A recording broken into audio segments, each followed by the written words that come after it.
అమ్మవారి ముఖమండలాన్ని ధ్యానం చేయక్కర్లేదు.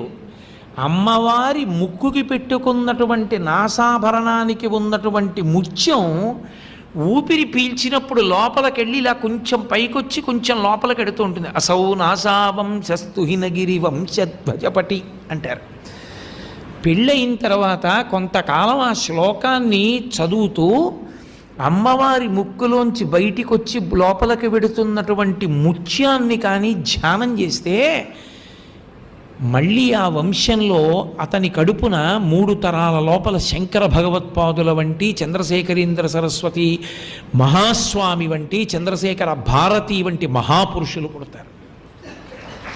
అంటే అమ్మవారి ముక్కుకి పెట్టుకున్నటువంటి ముత్యం లోపలికెళ్ళి పైకి రావడం ధ్యానం చేస్తేనే అంత గొప్పదైతే అమ్మవారి ముఖమండల ధ్యానం మాటలు కాదది.